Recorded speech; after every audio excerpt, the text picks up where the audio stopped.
Hi welcome to max భక్తి TV. ఈరోజు మీకు మన తెలంగాణలోనే మొట్టమొదటి స్వయంభూ మానసాదేవి ఆలయాన్ని చూపించబోతున్నాను. ఈ ఆలయం వచ్చేసి సికింద్రాబాద్లో క్లాక్ టవర్కి దగ్గరగానే మనకి కనిపిస్తుంది. ఈ ఆలయం చూడటానికి చాలా చిన్నదిగా కనిపిస్తుంది, కానీ అత్యంత శక్తివంతమైన దేవాలయంగా భక్తులు నమ్ముతూ ఉంటారు. ఈ దేవాలయంకి వచ్చి ఇక్కడున్న మానసాదేవి చుట్టూ 11 ప్రదక్షిణాలు తిరిగి ఎవరైతే అమ్మవారికి మనస్ఫూర్తిగా నమస్కరించుకొని వెళుతుంటారో వాళ్ళకున్న నాగదోషాలన్నీ తొలగిపోతాయని భక్తులు ప్రగాఢంగా విశ్వసిస్తూ ఉంటారు. ఈ మానసాదేవి శివుడి యొక్క కుమార్తె. శివుడు ఒకరోజు తన కళ్ళు మూసుకొని ధ్యానం చేస్తున్నప్పుడు తన మనస్సంకల్పం నుంచి ఒక అందమైన సుందరి జన్మించింది. ఆ సుందరియే మానసాదేవి. ఈ అమ్మవారు నాగదేవత. ఈ అమ్మవారు శివుడి నుంచి నాగుల పంచమి రోజున జన్మించడం వల్ల ఈ అమ్మవారిని ఎవరైతే నాగుల పంచమి రోజు ఆవు పాలు, చలివిడి, చిమ్మిలి అమ్మవారికి సమర్పించి అమ్మవారిని పూజిస్తారో వాళ్ళకి ఉన్నతమైన సంతానం జన్మిస్తుందని భక్తులు నమ్ముతూ ఉంటారు. మీరు ఇప్పుడు చూస్తున్న ఈ నాగశిలలన్నీ కూడా భక్తులు ప్రతిష్ఠ చేసినవి. ఈ అమ్మవారిని మంగళవారం పూట వచ్చి 11 ప్రదక్షిణాలు తిరిగి అమ్మవారిని మొక్కుకొని వెళితే మనకున్న అన్ని నాగదోషాలు తొలగిపోతాయంట. అలా నాగదోషాలు తొలగిపోయినాయి, వాళ్ళు అనుకున్న పనులైన భక్తులందరూ కూడా వచ్చి ఈ దేవాలయంలో మీరు ఇప్పుడు చూస్తున్న ఈ నాగశిలలను ప్రతిష్ఠ చేయడం జరిగింది. ఈ దేవాలయాన్ని 7 మంగళవారాలు దర్శించుకొని అమ్మవారిని పూజించుకొని ఇక్కడ మనకు కనిపిస్తున్న జంట నాగలకు అభిషేకం చేసుకోవటం వల్ల మనకున్న కుజదోషం, కాలసర్ప దోషాలు కూడా తొలగిపోతాయంట.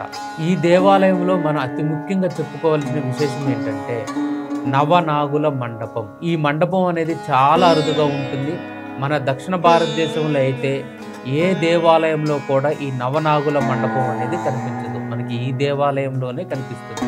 ఇక్కడికి వచ్చిన భక్తులందరూ కూడా ఈ నవనాగులను పూజించుకొని వాళ్ళకు 11 ప్రదక్షిణాలు తిరిగి మొక్కులు మొక్కుకోవడం జరుగుతుంది.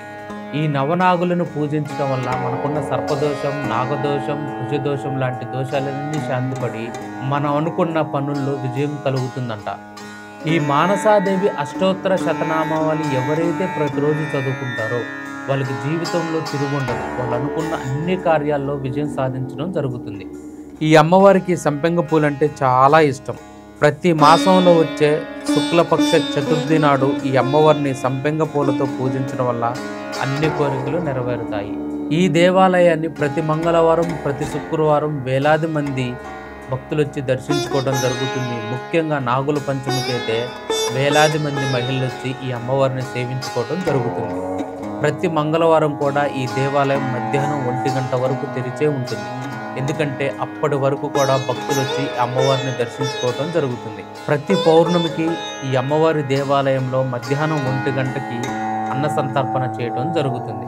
పౌర్ణమికి వేలాది మంది భక్తులు వచ్చి ఈ అమ్మవారిని దర్శించుకుంటూ ఉంటారు. ఈ దేవాలయంలో ఉన్న మరో ప్రత్యేకత ఏంటంటే రాహుకేతు పూజలు కూడా ఈ దేవాలయంలో నిర్మించుకునే అవకాశం ఉంటుంది. మీరిప్పుడు చూస్తున్న ఈ మానసాదేవి విగ్రహం మహబూబ్ నగర్ నుంచి రావడం జరిగింది. ఒక వ్యక్తి పంట పొలంలో ఈ అమ్మవారి విగ్రహం బయటపడింది. అయితే ఆ వ్యక్తికి అమ్మవారు కనపడి తను సికింద్రాబాద్ దగ్గరున్న గుడిలోనే ఉంటానని చెప్పడం చేత ఈ విగ్రహాన్ని తీసుకొచ్చి ఈ దేవాలయంలో ప్రతిష్ఠ చేయడం జరిగింది. ఈ ఆలయాన్ని గురించిన మరిన్ని విశేషాలు ఈ ఆలయం యొక్క ప్రధాన పూజారిని అడిగి తెలుసుకుందాం. గురుదత్త శ్రీ గురుదత్త జరత్కారు జగద్గౌరీ మానసా సిద్ధయోగిని వైష్ణవి నాగభగిని శైవీ నాగేశ్వరి తదా జరత్కారు ప్రియ అస్తికా మాతా విషారీది చ మహాజ్ఞానయుత చైవసా దేవి విశ్వపూజిత. ఈ మహానగరము సికింద్రాబాదు భాగ్యనగర్లో మానసాదేవి కొన్ని వందల సంవత్సరాల క్రితం స్వయంభుగా వెలిసిన అమ్మవారు. ఈ క్లాక్ టవర్ గార్డెన్లో వెలిసింది అమ్మవారు. దీనిని ఈ పాత అమ్మవారు స్వయంగా ఉన్న అమ్మవారిని పుట్టలో వెలిసి ఉన్న అమ్మవారిమే స్వయంభు విగ్రహం అంటాం ఇక్కడ మానసాదేవిని. ఈ ఆలయాన్ని పునర్నిర్మాణం చేయడం జరిగింది 20 సంవత్సరాల క్రితము. ఆలయ ఫౌండర్ గోకుల్ కుమార్ ముదిరాజ్ గారి ఆధ్వర్యంలో ఈ ఆలయాన్ని పునర్నిర్మాణం చేయడం జరిగింది. మరియు అమ్మవారిని కూడా పునర్ప్రతిష్ఠ చేయడం జరిగింది.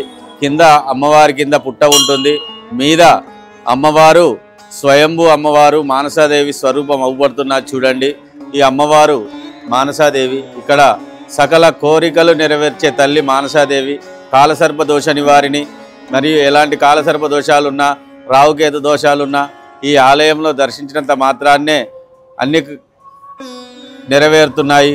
మరియు ఇక్కడ కొన్ని పెళ్లి కాని వాళ్ళకు కానీ విద్య, ఉద్యోగం, వ్యాపారంలో కానీ ఎలాంటి ఇబ్బందులున్నా వాళ్ళందరూ వచ్చి ఇక్కడ ముడుపులు కట్టుకొని అమ్మవారికి 2 అభిషేకాలు, ఒక హోమం కార్యక్రమం నిర్వహించుకుంటారు.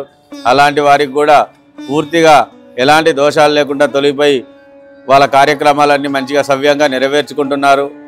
ఈ ఆలయము ప్రతి శ్రావణ మాసం నాగుల పంచమి రోజు అంగరంగ వైభవంగా ఉదయం 4 గంటల నుంచి కూడా పూజా కార్యక్రమాలు ప్రారంభమవుతాయి. రాత్రి 12 గంటల వరకు కూడా భక్తుల రద్దీ చాలా పెద్ద ఎత్తులో ఉంటుంది. ఆ రోజు కూడా అన్నప్రసాద వితరణ, పూజా కార్యక్రమాలు చాలా పెద్దలో చండీ హవనం కార్యక్రమాలు కూడా జరుగుతాయి. మహాపూజ, మానసాదేవి మహాపూజ జరుగుతుంది. మరియు కార్తీక మాసం పౌర్ణమిని పురస్కరించుకొని అమ్మవారి వార్షికోత్సవ కార్యక్రమాలు జరుగుతాయి. ఇక్కడ మహాపూజలు, సర్వతోభద్ర, లింగతోభద్ర, వాస్తు, యోగిని, క్షేత్రపాలక, మండప ఆరాధనలు మరియు మహాపూజ, నవవరణ పూజ, చండీ యాగము, పూర్ణాహుతి, దిగ్బలి కార్యక్రమాలు జరుగుతాయి. ఈ అమ్మవారిని దర్శించిన మాత్రాన మీకు ఎలాంటి దోషాలున్నా తొలగిపోతాయి. జై గురుదత్త, శ్రీ గురుదత్త.